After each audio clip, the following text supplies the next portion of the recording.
Star জলসার জনপ্রিয় ধারাবাহিকগুলোর মধ্যে অন্যতম কথা। দর্শকদের ভালোবাসা শুধু ধারাবাহিক নয়, নায়ক নায়িকাও পেয়েছে। তাও কিছুদিন ধরে টিআরপি তালিকায় আশানুরূপ ফল করতে পারেনি, তবুও প্রথম পাঁচেই আছে। ধারাবাহিকে আসছে নতুন চমক, যাতে টিআরপিতে আরও ভালো ফল করতে পারে। এবার দেখা যাবে মৃত্যু হবে কথার।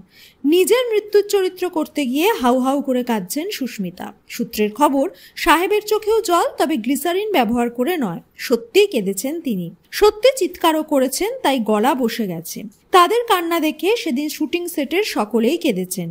কথার মৃত্যুর পর নতুন চরিত্র আসছে, তার নাম বুলি। যাযাবর জীবনযাপন করে, পরনে ঘাগরা, হাত ভর্তি চুড়ি, চুল উঁচু করে বাঁধা, পথে পথে খেলা দেখায়।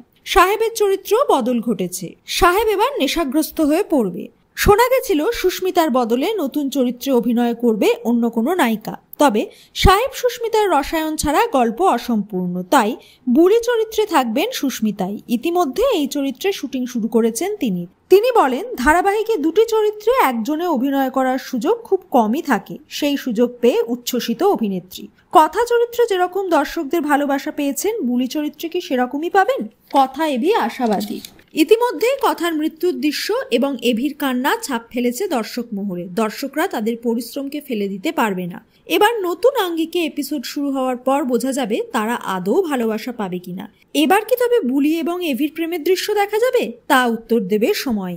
এরই মাঝে পাওয়া গেল সুখবর। ইচ্ছেপুতুল শেষ হওয়ার প্রায় 1 বছর পর টেলিভিশনের পর্দায় ফিরছেন শ্বেতা মিশ্র। শোনা যাচ্ছে কথা ধারাবাহিকে তাকে খলনায়িকার চরিত্রেই দেখা যাবে। তার চরিত্রের নাম হতে পারে রিচা। কথা এবং এভির মাঝে খলনায়িকা হিসেবে থাকতে পারেন তিনি। জি বাংলার ইচ্ছেপুতুলে ময়ূরীর ভূমিকায় সকলের নজর কেড়েছিলেন শ্বেতা। এখন দেখা যাক তার আগমনে গল্পের প্লট কতটা জমজমাট হতে পারে।